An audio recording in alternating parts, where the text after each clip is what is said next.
Good morning, everyone. Welcome back to the operating systems class. In this class, we shall try to continue the next topic, that is segmentation. In the previous class, we saw the paging method, and in this class, we shall see the segmentation. Segmentation is another method which is used to implement the memory allocation. So, what is a segment? A segment is a logical entity in a program. Okay, what is meant by that? What is meant by a program? You all program, you are into writing the codes for a particular application. That code may contain some main program, some if statements, some for statements, and some output statements and input statements. So those things we call it as a program. You guys are very familiar with that one. So I will take an example with respect to the programming construct, and we shall try to see what is the meaning of segment. Okay, we already said that the segment is a logical entity of a program. In a program, a segment may be a function, it may be main function, or if you're performing any calculation, if you're writing a calculator program, it may be an addition function, or it may be a subtraction function, like that. And if you're writing any complex application or higher end applications, it may be a data structure. The segment may be a data structure, or it may be an object also with respect to the O programming. Okay, continuing to this, it is meaningful to manage it as a unit. What as unit? The segment as a unit. Okay, so to load it into the memory for execution or share it with the other programs. Okay? To load the segment into a memory and to share the segment with other programs. Okay, and how the segment will look in a logical view? It consists of a process consists a segments as a collection. Okay, the process considers the segments as a collection, and in the physical view, the segments will exist in the non-adjacent area of the memory, same as in the paging. So if you take a process Q, which is having a 5 logical entities with some symbolic names: main, database, search, update, and stack. These are the 5 logical entities we had identified as a segment in a process queue. Okay, we shall try to picturize that one also. While coding the program, the program or may means the you guys may declare these 5 segments in a queue as a function, our database, or sorry, function, or as a data structure, or as an object. Okay, whatever the information you convey in the program, it will be used by the compiler or the assembler. Why? To generate the logical addresses. We require logical address for translating the program and to obtain the output of a program. So in the paging, we saw some pairing will be there, pi comma bi. Same thing here also, pairing will be there for logical address, that is si comma bi, where s will be the segment IDs, si will be the segment IDs, and bi will be the byte within a segment. Okay, the IDs of a segment and a byte within a segment. Sorry,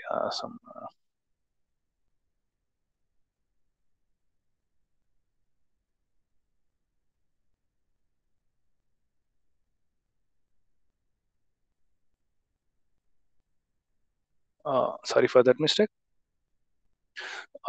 We saw the pi will be the page and bi will be the byte in the paging. Here si will be the IDs of a segment and bi will be the byte within a segment. Please observe, a byte within a segment, not a page byte. It's a within a segment byte. If you take an example of an instruction called get underscore sample, by using this example, we can use it for an input data. Okay, where get underscore sample might be an any kind of instruction used by the programmer, but here we'll take it as for updating. Okay, is a procedure in a segment update. It may use the operand address update comma get underscore sample within a pair segment. Okay, get underscore sample is an instruction we are using with the different logical entities. One of the entity that we are taking is update. So if you take a update as an entity, so this will be acting as the ID of a segment update. And so si comma bi, if you write, si will be the update and bi will be the get underscore sample instruction.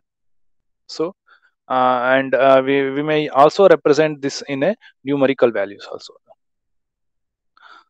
So when we represent the logical letters in a numeric, the SI will act as a number, which is that is nothing but a segment number, and BI will be acting as a same byte number. So okay, two ways we are representing this one segment in a logical letters, that is SI comma BI, where without numericals it will act as IDs of the segment, and a byte will be acting as a byte within a segment, and we represent the logical letters with respect to with respect to segmentation as a numeric representation. Then SI will act as a segment number and BI will be the byte number within a segment. So let us try to picturize this one. So we'll consider logical view of a process queue. Okay, a process queue in a segment. So we'll have a main function, we'll be having a database, we'll be having a search and stack and update. These are the 5 logical entities we considered and within a process queue. And when we try to construct the segment table of queue similar to the process table, so it will be divided into the name of the logical entity, its size and its address. Okay, the names are main, database, search, update and stack, and the size it's with respect to the process definition.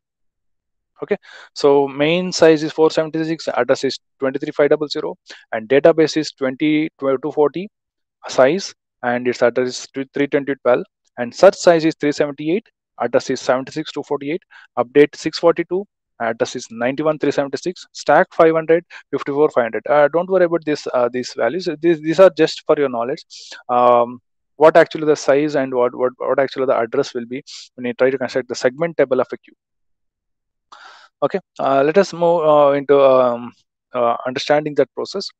The previous figure, that is the segment in a process queue. So the kernel will handle this process queue, and the left part, what we saw, that is a logical view of a process queue, and the right part was nothing but the segment table queue. So the segment table will be used in order to obtain the address translation. Okay, the kernel will use those information and it will construct the segment table. Okay, and each entry in the table showed a size of a segment and the address of the memory allocated to that size. Okay, the main, the update, the search, those are the segments, and the table shows the size and its addresses. The size field is used to perform a bound check for memory protection. Bound check means the limits. Okay, from start address to end address. Sorry, from the start size to end size. That is the bound check for bound checking, the size used. And MMU uses this segment table. Memory management unit will uses a segment table to perform address translation. We know that the MMU will come into picture for to perform the address translation only. Yes, we are seeing from the very first memory allocation, and we saw in the paging also. Okay, and one more thing, segments do not have the standard sizes. Okay, it is since it does not having a standard sizes in the segmentation, the address translation cannot be performed through a bit concatenation. In the paging we do bit concatenation, correct? We use the paging number, byte number in the bits, but here bits cannot be, bit concatenation is not performed. So to calculate the effective memory address, that is the by using the logical address SI comma BI pair. So it involves addition of the BI. Okay, addition of BI to the start address of the segment SI. Okay, to obtain the effective memory address, we need to add the BI to the starting address of the segment. So in the previous example, we took an instruction called get underscore sample as a BI, and its number will take it as 232. So this 232 will be added to the update. Okay, so the address translation what we use, it is update comma get underscore sample. So we'll be adding this 232 to the address of the segment. So we'll take the segment address update as 91376, and we'll add 232, that is a get underscore sample BI value to the update address. So it accounts for 91608. I repeat again, 232 is nothing but the get underscore sample, that is BI byte number, and we need to add this to the address of the segment. Which segment we are taking? We are taking update. Its value is 91376. So we're adding 91376 plus 232, and we're obtaining the address of this segment. Okay, and memory allocation for each segment is performed same as in the contiguous memory allocation model. The kernel, we know that the kernel will be in the previous paging also we saw that kernel will be listing out all the free memory areas. So okay, the kernel will do that job of listing the free memory areas, and when loading a process, the kernel uh, uh, will go for a particular approach, either the first fit or the best fit. Okay, and when the process is terminates, okay, the memory areas are added to the free list. Okay, the memory areas will be added to the free list. What memory areas? Those which are allocated for the segments, the main segment, the update segment, database segment, search segment. What example you took? No, those all got some addresses when we saw them. Those, when the process has terminated, those size will be again uh, um, added to the free list. And we know that in the non allocation method, we experienced an external fragmentation, and in the segmentation also we can expect a external fragmentation. And why? Because the segmentation, in the previous slide we saw, there is no particular order for the segmentation size. Okay, so and there is no fixed size also. It comes in the varying size because of the varying size in the segmentation process. So we may expect external fragmentation. So that is about the segmentation topic. um, in the next class we shall try to start with the segment